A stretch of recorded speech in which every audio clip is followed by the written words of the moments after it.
kind totally. of cornered into submission. How is before we start on your journey, which we all want to know about, there is a lot written, of course, and one can actually find it documented. But we'd love to hear things that we don't know. If because otherwise you can just Google and find it. But some of your experiences, some interesting incidents, some things that have actually led you to where you are currently, and also some things that have actually inspired you to do what you do.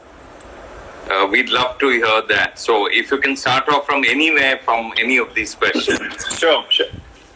So I would say, growing up in a family where my family was, I was very fortunate that all the people I had as family members were great cooks.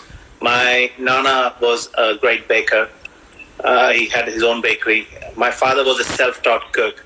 Mother, incredible cook. I had 4 sisters. All of them were great cooks. Wow. So I grew up looking at food all the time. So yeah. I think the inspiration started from home. There was initially, nobody thinks that you will go to hotel school. It's only when it comes to choose that, are you going to be a doctor or an engineer? I think that time, pretty much very last minute, I decided I don't fancy going to medical school. 5 years of training, then another two years of MS. Then you continue to study and you never give up. And I had lots of people in the family and the friends who were doctors, and they have been studying the last 10, 12 years and still not got to work what they wanted to work with. Yes. I'm not going to have a journey like that. Good luck. I love those people and I think they are needed for the society. But I want to take a different path. And I came across a lady called Mrs. Surti in Jamshedpur. She had 2 sons. They were a Parsi family. And they both were into hotel management. And I really got inspired by listening to them, looking at them, the way they were conducting their lives. Both of them had already passed out and they were working for Taj in Mumbai. So I got to meet both of them and ask several questions at that age, whatever I thought were right and appropriate. Yes. And that got me going. So I told my parents, I don't think I'm going to go for medical school where I have a seat. I want to go for hotel school. And luckily I had sat for that also. And I had a seat in Chennai. So that's where I headed. And, every journey teaches you something. So Jamshedpur, being a cosmopolitan town, taught me a lot. I didn't realize that India is actually quite a diverse and a different country. But it's not as diverse as Jamshedpur. Jamshedpur was cosmopolitan. But when I went to Chennai, it was very Tamilian. Yes. And I had to learn all those skills suddenly. To speak Tamil and how to conduct myself among Tamilians. What to do, not to do. There were different codes and conducts and the ethos come with every place. Yeah. And you got to adjust to that very quickly. We don't have a code of conduct called Indian and you use that everywhere. It doesn't happen. It changes from space to space. So that was a big learning. But I absolutely adored being in South India. That gave me a chance to get to know my own people, my own country, travel to Kerala, travel to Andhra Pradesh. Hyderabad was the main place where I went a lot. And also to interiors of Tamil Nadu, going to Mysore and Chettinad region. And Karnataka, I only went a little bit only. I'd gone to Bangalore a few times because that was the big city available that time. And I came back to North India absolutely inspired. I had I think I had kind of convinced myself that finally I'm going to settle down in South India. I love South India so much that I'm going to migrate there and set up my life there only. But destiny had something else. I joined Oberoi School after my IHM, which was an amazing training for me. I think nothing prepares you like Oberoi, in my opinion. And I'm not biased, but I've seen several schools now, and I think they still are. OCLD is still close to my heart and top one in my opinion. And coming out of there and then going into the industry, I was so well prepared. The confidence level and your culinary skill level is so high that you're ready for everything. Yeah. And that got me into the right mode. And I handled the situations really well, because growing up as a chef is just not your culinary skills, but also to be a business chef. Yes. as a manager, as a boss, as an associate, also to make sure that everything around you flow with positivity rather than negativity. It's very easy to get sucked into negativity. Yes. But keeping the positive mindset is very important. So all that actually I got a lot from Oberoi, in my opinion. And then I got headhunted to open a restaurant in London. Yes. I came here to open Tamrin in '94, and that got me into another league, to be honest. And I came here and I had no idea what I was signing for. Yeah. Landed So straight from India to London to open the restaurant. That's right. Oh, That's fantastic! right. Wow. So I landed here in November of '94. Absolutely pitch dark at 3:00. Wow. You won't see sun anyway. So it was all new things. I had not even kind of researched England before coming here. Yeah. How old were you, chef, at that point of time? 24. Wow. Okay. I was 24. Okay. So I landed here and I had to learn everything. Yeah. So I knew about few chefs. By that time, I knew about Roux Brothers. I knew about Chef Marco Piavai. And luckily, my place of employment was Mayfair, and that's where all these chefs were as well. Yes. I could connect to them. Quite shamelessly, I used to knock on their door and go and tell them who I was, where I've come from. And Marco Piavai was God-like figure that time. Yes. For him, a little piddly Indian chef comes and says, "Hello, Chef Marco, I've come from India and I'm your big fan." Who are you? Where have you come from?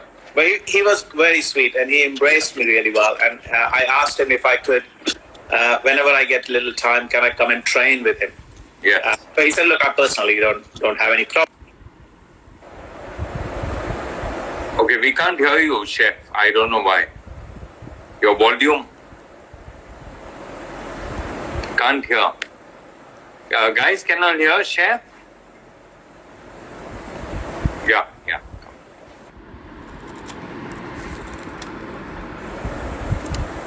Okay. Can you hear me at least clearly? Okay, I'm again.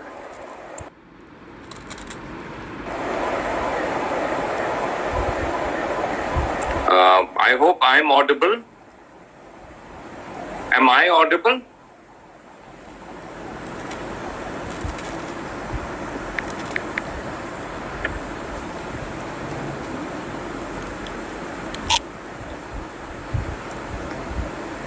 Okay. Okay, so I'm adding Chef Kochhar on again, and hopefully, if there's an issue in the voice, please tell us.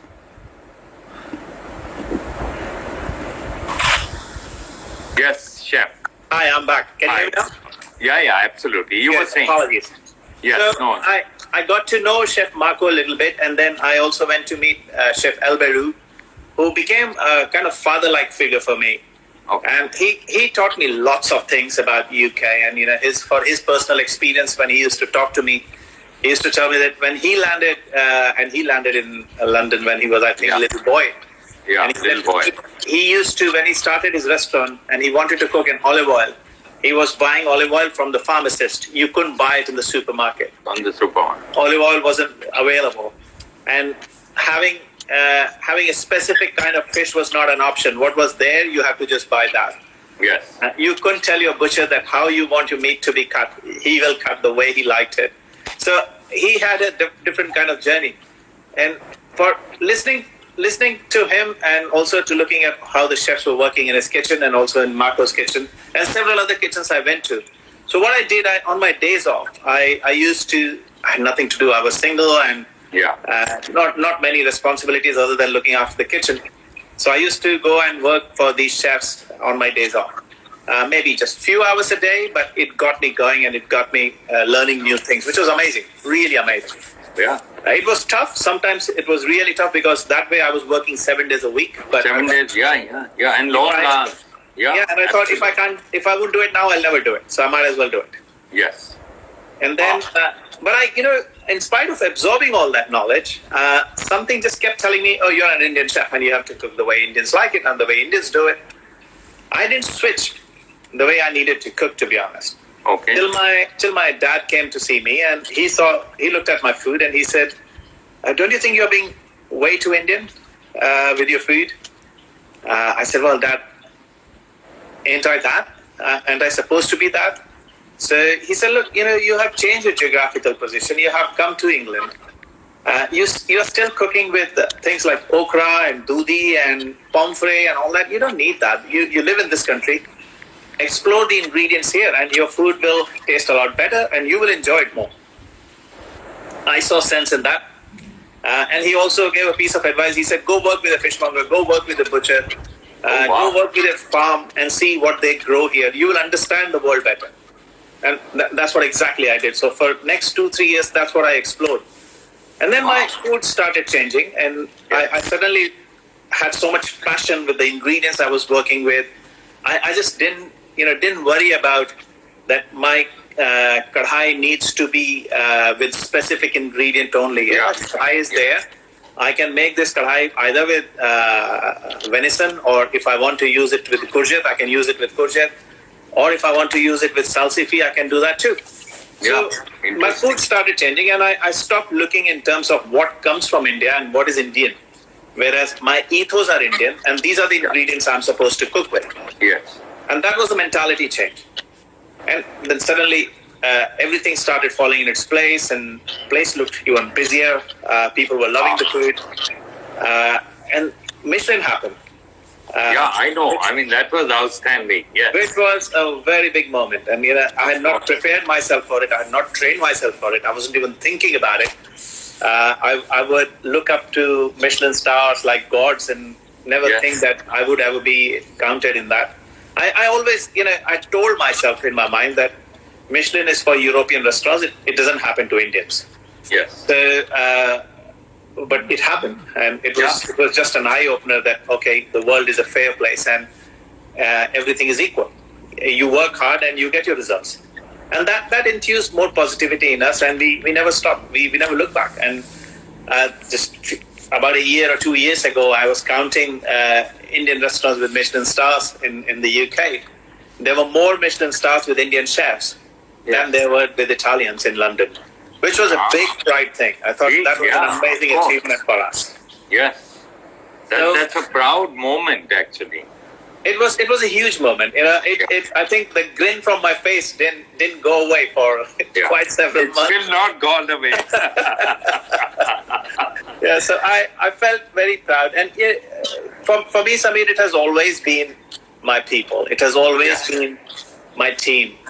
And I have never said that I carry that Michelin star or it's on my shoulder. It's with everyone. And I truly believe that. Without a good team, you are nothing. And you will only be a good leader, but if you can lead them to the right places and put that in their mind that they can do it, if you can make them believe that they can do it, that's what makes you a good leader. Absolutely. And I feel very privileged that I always had some amazing chefs with me who believed in what I believed in and got their ambitions gel with mine, and we achieved whatever we achieved together. Yeah, fantastic. I think that's a great thing, and I think what your dad told you, I think changed a lot of, was a turning point in your career professionally. It definitely did. And when I called my dad to tell him about the Michelin star, he said, what star? I don't know anything about it, Atul, but this is a company that sells tires. I said, I know, actually, absolutely right. They are a tire company, but this is what they do. So don't worry. They are trying to sell their tires. You carry on with your cooking. You're doing good now.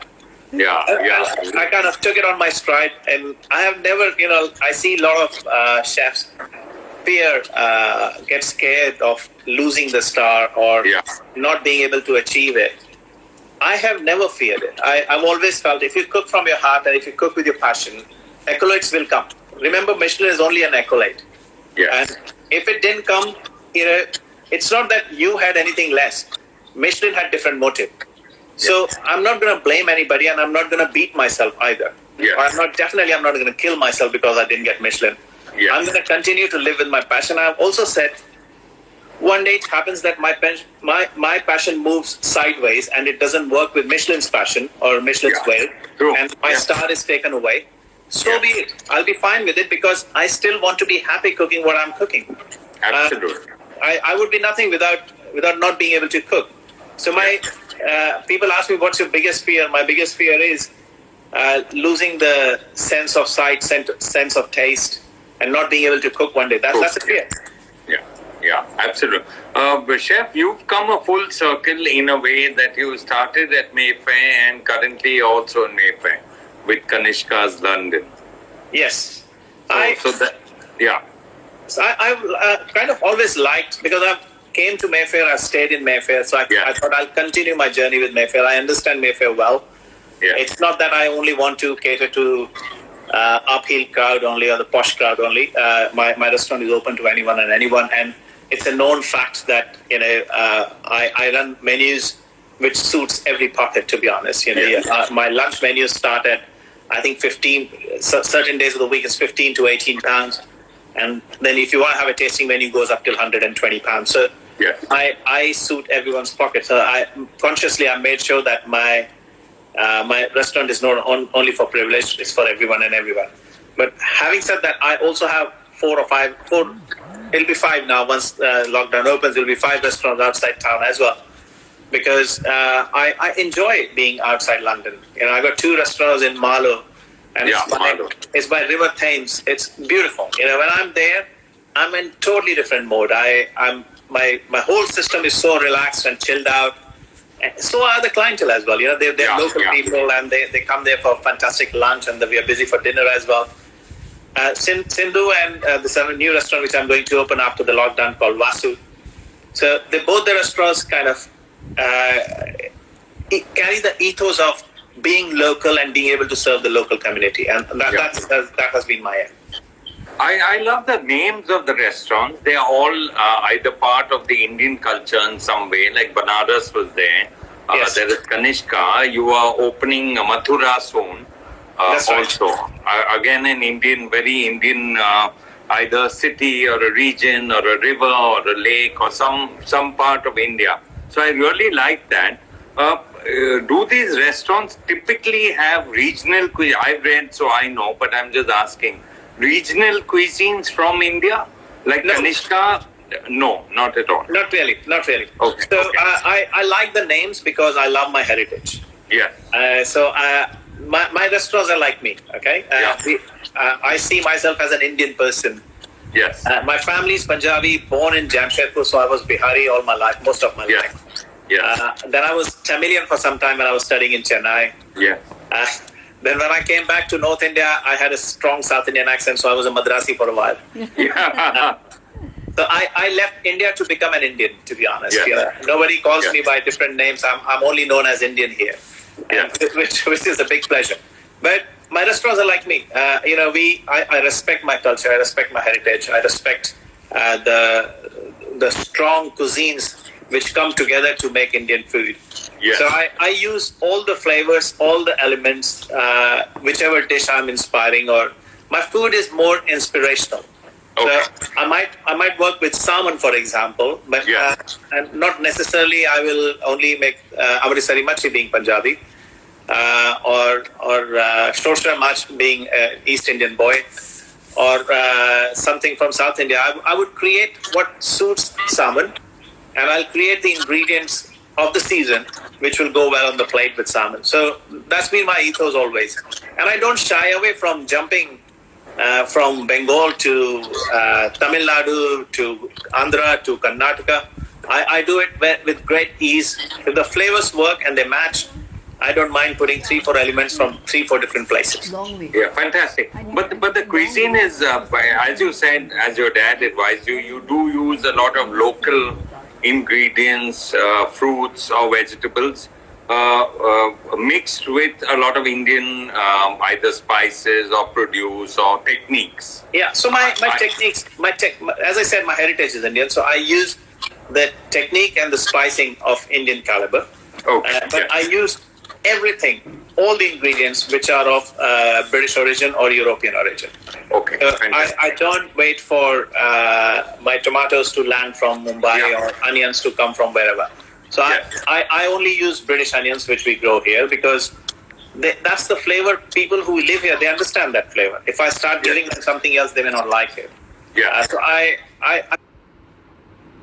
Ishka, I think the all-time favorite is the chicken tikka masala pie, chicken which tikka I've pie. been seeing a lot of pictures of. And you've actually taken pie is very British in nature. It's a totally British thing. You know, we Indians, the closest thing that will come in Indian food closer to pie would be a samosa, in my opinion. Samosa, right? yeah. I would see samosa as a pie. It should be categorized as a pie, in my opinion.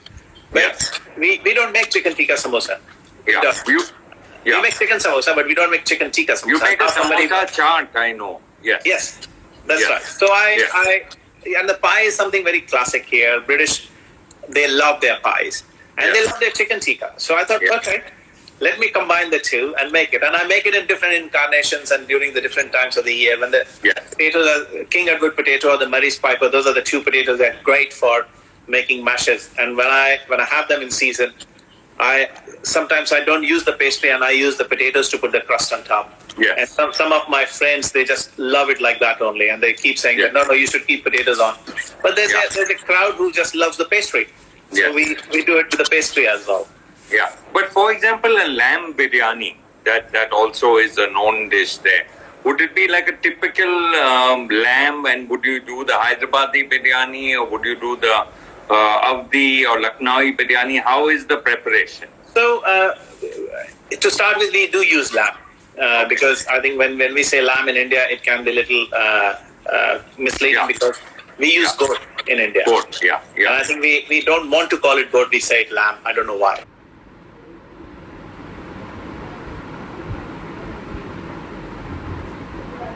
Or we call it mutton. Again, mutton is a wrong connotation because mutton is a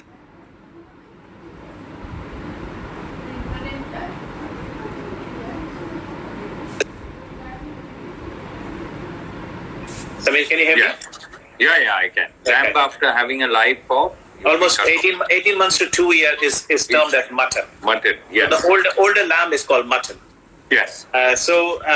Whereas goat is totally different animal and it has different breed altogether, has a different flavor, amazing flavor. But we have to accept it that we have to accept it. In India, we use goat, we don't use lamb.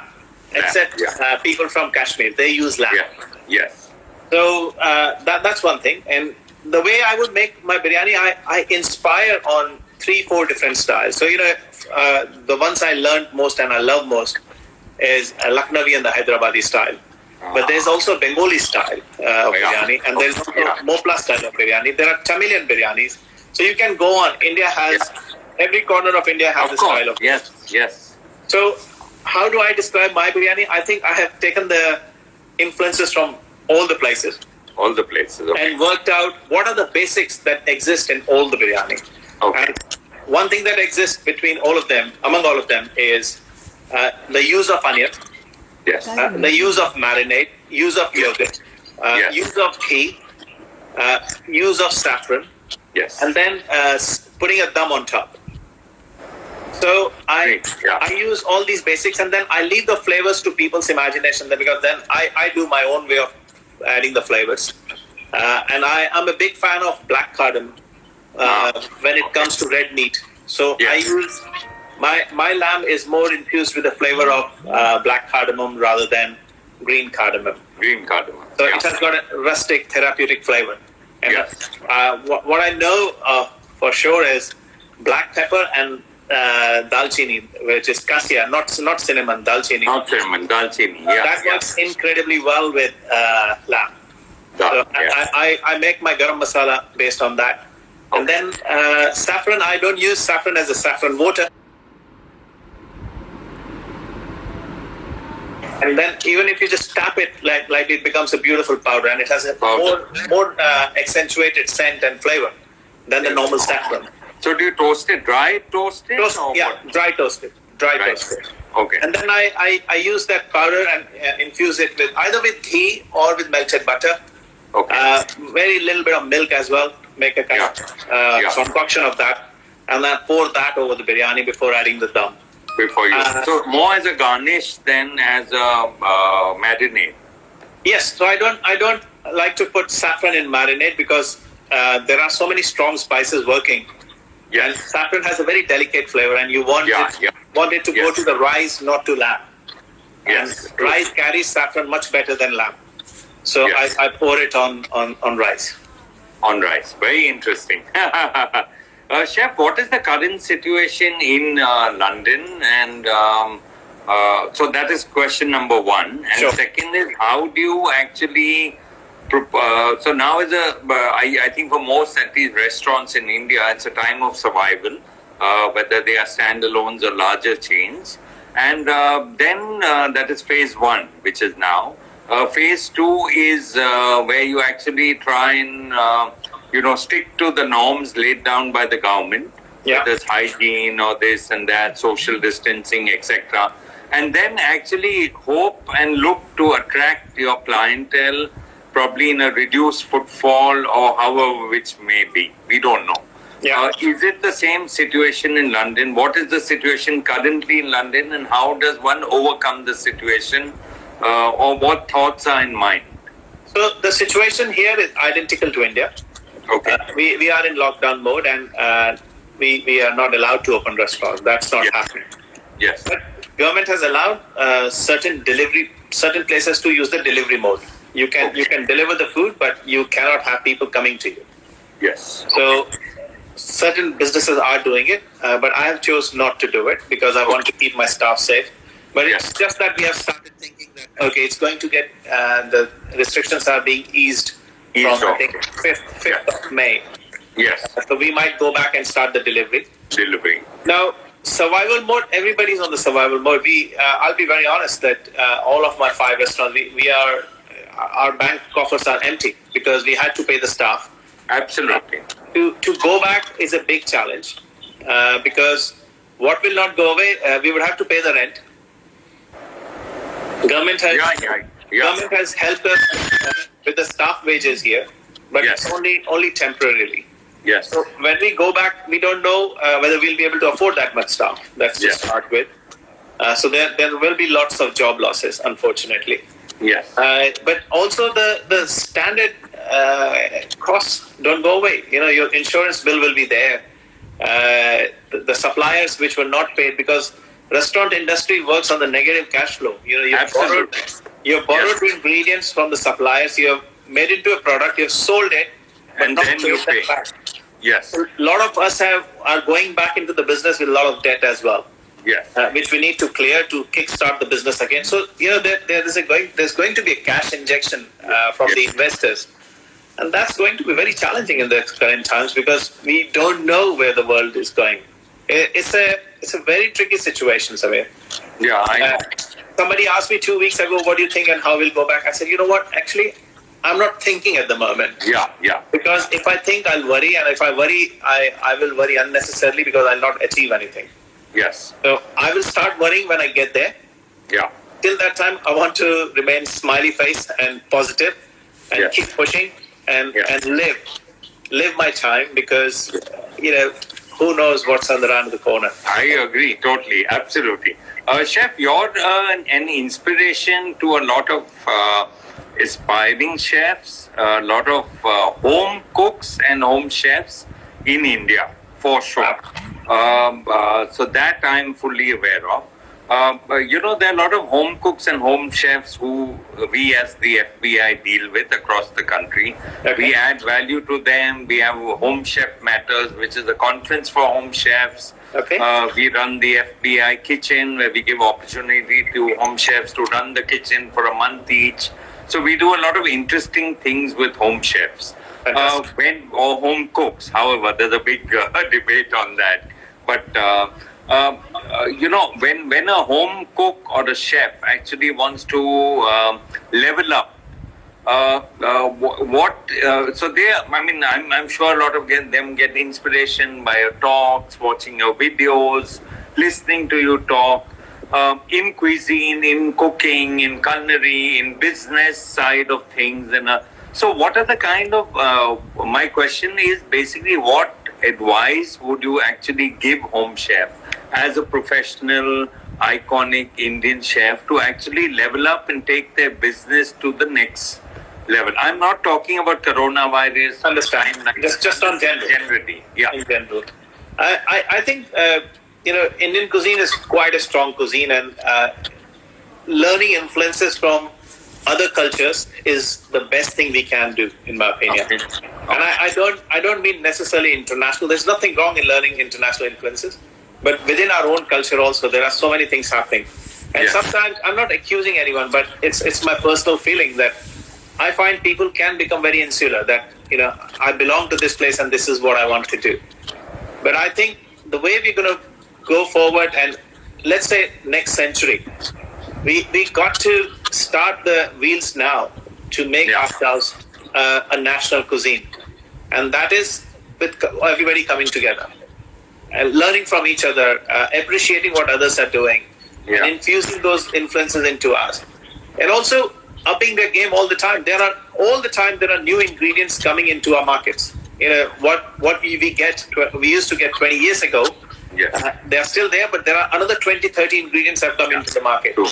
Sometimes we say, no, we don't want to use them, but use them. Because if you use them, they'll become part of your repertoire. You will learn something new. Something new will be created. It might become a classic one day, what you would create today. So I think pushing the boat out is the best advice I can give people. Keep open-mindedness, because you learn so much more. At age of 50, I still crave to be able to get back to a school and where I can learn some new skills and new cuisines. I think learning has got no age, learning has got no time. Education or knowledge can be gained anywhere and everywhere. Agreed. Chef Kochhar, see, a lot of these home chefs or home cooks haven't done any formal education. Okay, so that is point one. So that is they've learned either from their mothers, grandmothers, influences around the home, family, friends, but still they cook up a mean meal, okay, and fantastic ones. Of course. Our thing is to actually make them level up, get them recognized, or encourage them to do a formal kind of education. Maybe not 3 years, but maybe a month, maybe 2 months. Do you think those things are doable, and do you think those things are advisable actually for people who don't have formal education? I think so. Yeah, I think it's a great idea, to be honest, to do short courses. Focus on your talent, and then also figure out that what you need to enhance your talent. So somebody might need knife skills. Somebody might need the combining flavor techniques. Some people might need how to handle the grills better. So there are so many things to learn, to be honest. It's just not taking a pan, adding spices, and making a curry every day is a skill. I'm saying it's a skill. Don't get me wrong, but that's not the only skill you need. There are several other skills that you need. I think learn all that, because that will really enhance your cooking. No doubt about it. Okay, so that's great advice, guys. So please listen up. Chef, it was said that Kanishka has a very northeast inspired cuisine. That's right. But there is other things also. It's not only northeastern cuisine. Yes, absolutely. So when I was opening restaurant, when Kanishka was being opened, so I wanted to bring in some new flavors. Of course, I'll do what I do best, and I'll continue to do that. But I wanted some new flavors, and I realized that even as an Indian, I had very limited exposure to northeast of India. I thought, why don't we do that? There are dumplings, there are soups, there are noodles, there are stir fries, there are raw meats. There are several things that were not used in Indian food or on the name of Indian food, and they are India. That place is India. So I put that in my menu, and very proudly we cook them. Obviously, I use the ingredients here. I don't get the ingredients that you get in Northeast. Absolutely. It's impossible, to be honest. So they may not be exactly the way you get it there, but we emulate, and we try to come as close as possible. And I have a lot of Northeast Indian friends who are in the UK. So they become my gurus, and sometimes virtual gurus, and I cook them and say, I've done this, and what do you think? I get thumbs up and thumbs downs as well sometimes. But then, that's how I'm learning and progressing and putting my things on the menu. So recently we did a momo on in the kitchen. Yes. And we had used a lamb shoulder, to which we had cooked that spicy lamb shoulder. It was mainly with chili and garlic, and we had cooked it for 24 hours. So it was just falling apart, and we made a momo out of it. And I got some of my Northeastern friends to taste it, and they absolutely loved it. They said nothing like this exists, no doubt about it. But what you have done is you've taken it to another level. This is amazing. And they recommended that instead of just giving a normal momo chutney, which is based out of tomato, he said, why don't you try a chutney which Mizoram people make it? And that's made with burnt chili, burnt green chili. Yeah. So we started the trial with that, and because burnt chili can be quite harsh. So we started mixing a little bit mayonnaise in there, homemade mayonnaise made with mustard oil. Oh, very interesting. That was coming out really well. So I think when I go back, that'll be on my menu. Wow, fantastic. That sounds, my mouth is watering thinking of the flavors already. Chef, Indian cuisine taken worldwide.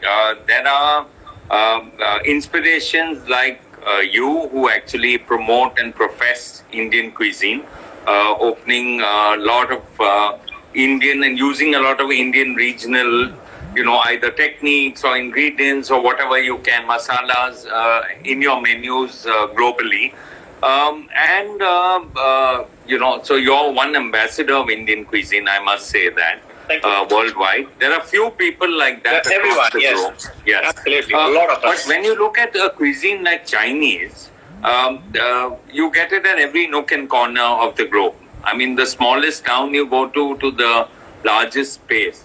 I know this question has been asked many times, but I want your perspective. How do we make Indian cuisine global go-to cuisine, across the world?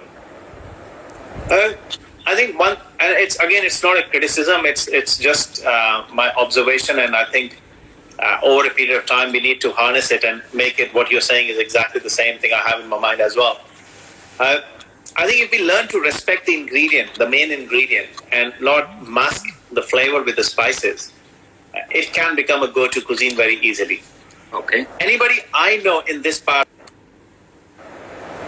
Okay, Chef, you blanked out. Don't. You're back. Sorry. Yeah. Anybody I know in this part of the world, they love Indian food. Yes.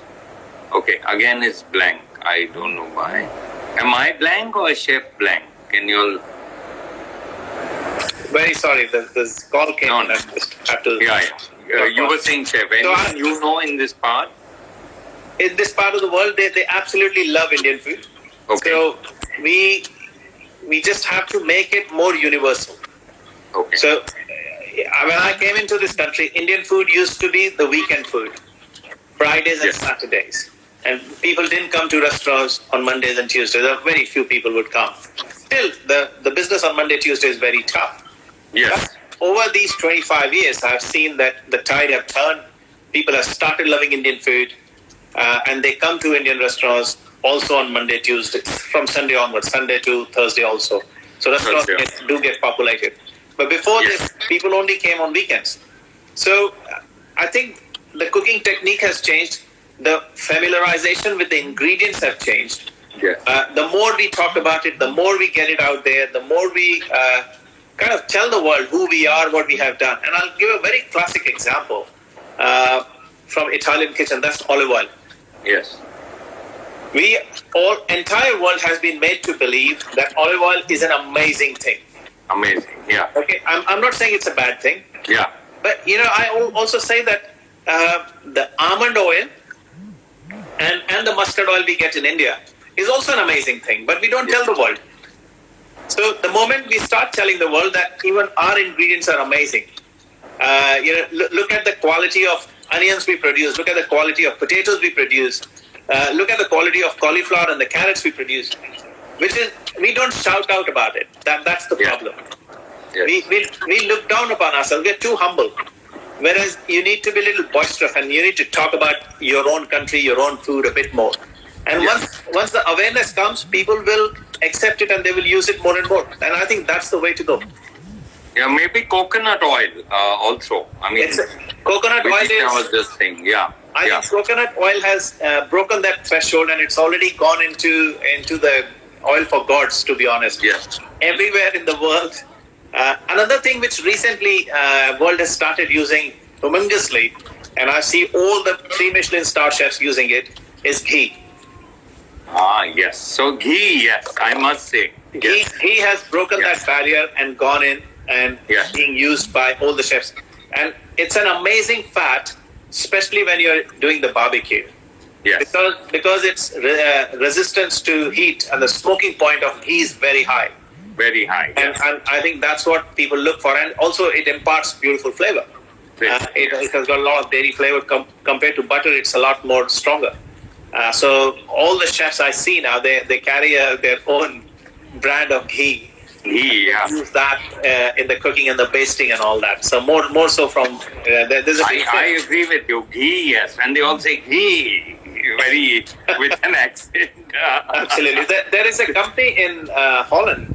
They Yeah. sent me a big pack of 4 or 5 bottles of ghee, which they were going to market it, and said, "Chef, do you mind tasting it and tell us how does it taste?" And how was it? Tastes amazing, to be honest. And the brand is Yeah. called ghee. It's called ghee. I thought they launched it as a brand called ghee.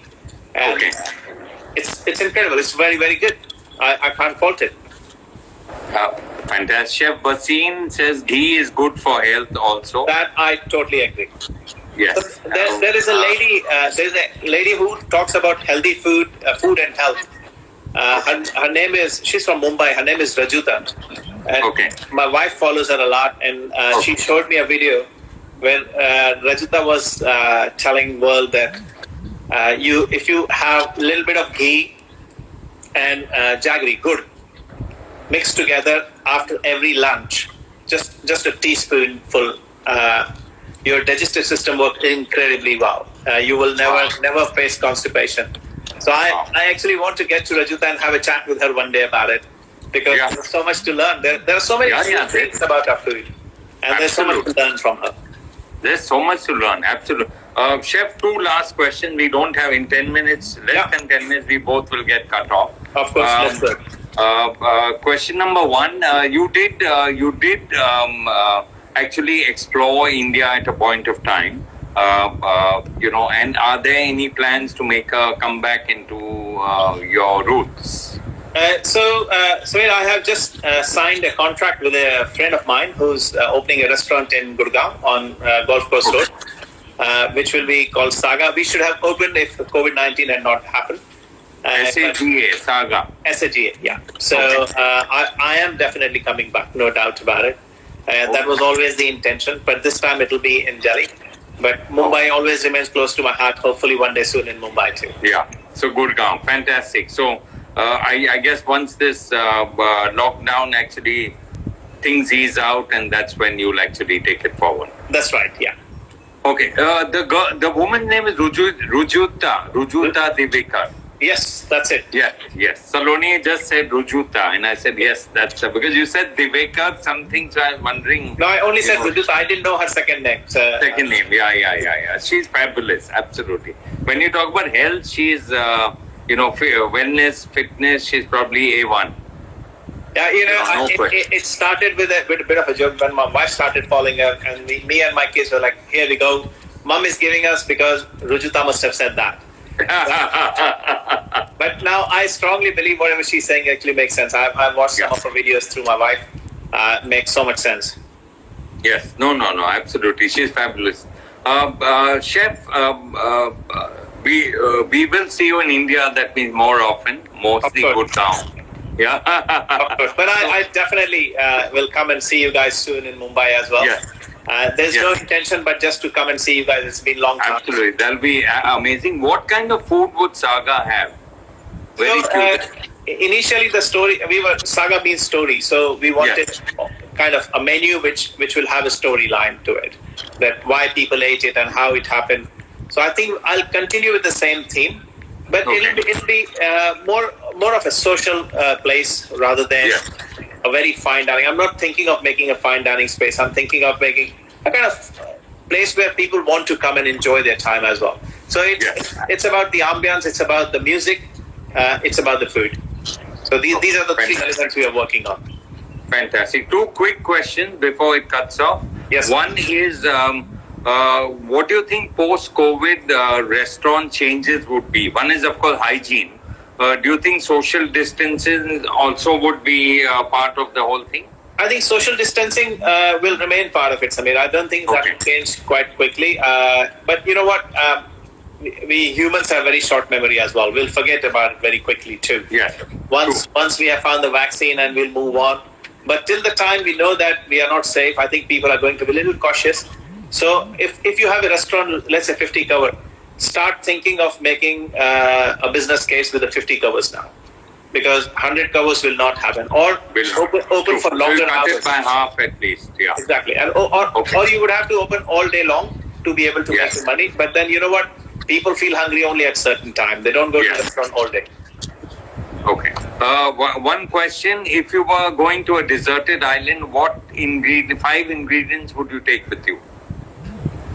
I'll take my wife and my kids with me. That makes 3. No, 5 food ingredients. Okay. Food ingredients. Ghee would be must, either ghee or coconut oil, one of the two. Yeah. I love mustard seeds. I love ginger. I love turmeric, and I love coriander. Fantastic. Okay. Fantastic. There are a lot more questions, but before we get shut off, Chef, I'm going to say goodbye to you. No, thank you for joining us on Live at 5. Very informative, fun, and a chilled out session. If there's something you would like to tell, there are home chefs online and there are some restaurateurs I can see. So anything you'd like to address them, please do. I think, Samir, I would like to hold a separate session for restaurateurs Monday. And let's do that. Able to chat through and then let them think the questions, and I might have questions for them as well. Done. So let's do that. But for home cooks, I think in the current times, being economical at home will be the biggest thing for all of us, as it's here in the UK as well. Yes. So I think cooking sensibly, cooking healthy, because we are not getting as much exercise as we were originally. Yes. Because we used to walk around a lot. We don't anymore. So be very conscious of that, because the health scare is humongous. It's painful to see 2 large personalities being lost consecutively. One Irfan Khan and then Rishi Kapoorji today. Rishi Kapoor, yes. Let's not make it a series, and let's look after ourselves. Let's stay healthy. And food is everything, to be honest. Food will keep you alive, but eat the right kind of food. Don't indulge. Just think that you are on the survival mode now. Yes, absolutely. Eat simple, cook simple, and also no wastage. Use, root to end or whatever you call it. I think wastage should not be there, in my opinion. Not at all. Chef, one question. Talking about wastage, I just learned recently how to use banana peel. So yes. I saw it on Instagram only, and I cooked it that day. It's delicious. It's amazing. The only trick to that is, please make sure that you find organic banana, because banana skin gets sprayed with a lot of chemicals. So be very cautious of that. And we don't know where the bananas are coming from. Until unless it's coming from your own garden, then it's a totally different story. But if you're buying it, be very cautious. Please use organic banana skin only. And try the recipe. Chef, your comfort food. I've got 10 more questions, but I'm just asking one. Comfort food? Rajma chawal. I can eat that all day. Okay. So, Chef, we have to do another session. Again, thank you for joining us. I hated being cut abruptly, but thank you. And we'll see you soon. And all the best for Saga. But we'll see you before that. Thank you. Be well, be healthy, be safe. Love to everyone. Thank you, Chef. Thank you. Take care. Bye-bye. Oh, I like his hat.